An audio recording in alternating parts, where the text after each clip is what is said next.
Buenas a todos y a todas. En este vídeo vamos a hacer un resumen del tema 2, que se refiere a la emisión de llamadas salientes en un servicio de teleasistencia. Vamos a empezar por el primer apartado, que se refiere a los protocolos para realizar las llamadas salientes. Se denominan llamadas salientes a las emitidas desde el centro de atención.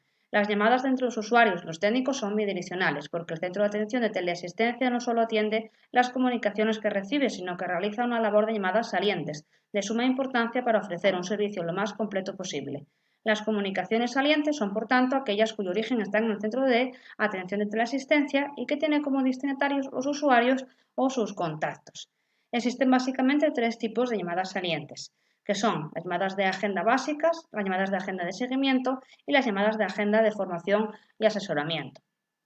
Hay que tener en cuenta que la emisión de una llamada no se origina a partir del deseo del usuario. Esta característica conlleva una serie de aspectos a tener en cuenta. Se debe preparar con antelación el contenido de la llamada y revisar el expediente del usuario, comprobar las llamadas salientes anteriores, personalizar la llamada, adecuar la llamada a los hábitos cotidianos de la persona. Es importante haber acordado los horarios adecuados con cada usuario o también el modo en el que la llamen. Por ejemplo, a una persona que se llame Dolores le gusta, por ejemplo, que le llamen Lola o que le tuteen. Por norma general, no llamar antes de las 9 ni después de las 10 de la noche. Usar el software propio de la entidad. No se debe llamar sin una planificación previa el contenido de la llamada. Priorizar la llamada saliente a la llamada entrante. Las llamadas entrantes siempre son prioritarias a las llamadas salientes. Y presionar al usuario, no se debe presionar al usuario si en el momento de la llamada no puede atender. Las llamadas salientes deben realizarse según un protocolo, según el tipo de agenda que asegure una buena organización y una buena atención semejante a todas las personas usuarias del servicio frente a las situaciones similares. El protocolo general para realizar una llamada de agenda es el siguiente. En primer lugar, seleccionar el del listado de agenda aplicando las pautas y protocolos de la planificación de las llamadas en función de su prioridad. Tras abrir la agenda, aparecerán en la pantalla los datos referentes al usuario y del aviso junto con la opción de llamar. Revisar la ficha del usuario para conocer las últimas comunicaciones y anotaciones relevantes. Activar la llamada, que sería el tercer apartado. Situación en la que si el usuario contesta, el operador saludará, se presentará y tras indicar el motivo de la llamada y desarrollar la conversación con una actitud amable para que la persona usuaria se sienta acogida, se despedirá. Por el contrario, si el usuario no responde, se aplicará el protocolo según el tipo de comunicación. Se pospondrá la agenda repitiendo la llamada en otro momento. Se llamará a contactos del usuario como familiares, vecinos o amigos o se movilizarán recursos.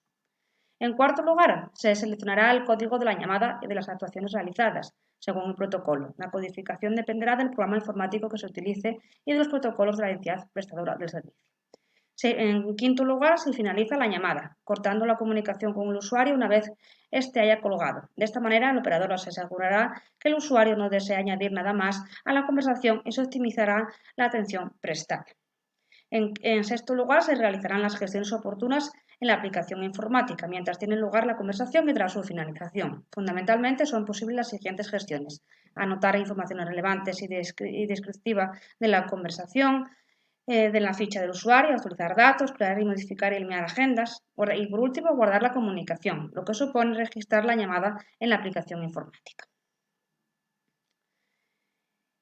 En la conversación con el usuario, que es el siguiente apartado del tema, que es pautas de comunicación según el tipo de usuario, hay que adaptarse de manera general a sus características, según el colectivo al que se pertenezca, personas mayores, personas con discapacidad, y de manera específica a sus particularidades individuales, para personalizar la comunicación. Vamos a ver algunas de pautas de comunicación general. Transmitir el mensaje de forma clara, para ello utilizar una estrategia previamente diseñada y válida para cualquier tipo de situación. Repetir el mensaje cuantas veces sea necesario hasta que asegurarte de que la persona lo ha entendido correctamente. Cíñete al objetivo planificado para la llamada, salvo que la persona usuaria solicite algún otro tipo de información. Emplea un vocabulario sencillo que la persona usuaria pueda entender y que no pueda dar lugar a interpretaciones erróneas. Infórmate con antelación del perfil de la persona a la que puedas llamar, así como sus características y sus necesidades. Así podremos personalizar mejor el contenido y la intención de la llamada. Y por último, lleva siempre la iniciativa de la comunicación, pues eres tú quien tiene la intención de transmitir un mensaje, en las llamadas salientes sobre todo. Ahora vamos a ver el último apartado, que se refiere a las pautas de comunicación según el tipo de agenda. Para iniciar y finalizar una conversación de manera eficiente hay que tener en cuenta los elementos de los que se componen y aplicarlos en la comunicación o adecuándolas a aquello que ha sido creada, además de las situaciones particulares que se presenten, determinando así los protocolos a seguir. La entidad que gestiona el servicio de teleasistencia será la encargada de elaborar sus propios protocolos de presentación, aunque su contenido suele ser generalizado, que consiste en un saludo personalizado y la identificación del profesional y del servicio. En cuanto a la despedida, esta se inicia en el momento en el que toda la información por parte del profesional y no existe ninguna pregunta o sugerencia por parte del usuario. En este momento, el profesional procederá a resumir de manera concreta los temas tratados, así como los acuerdos establecidos, de forma que se compruebe que el usuario ha comprendido adecuadamente la información.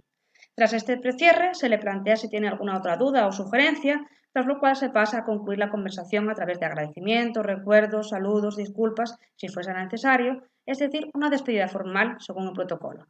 En cualquier caso, hay que esperar a que sea el usuario a que finalice totalmente la llamada, cortando la comunicación.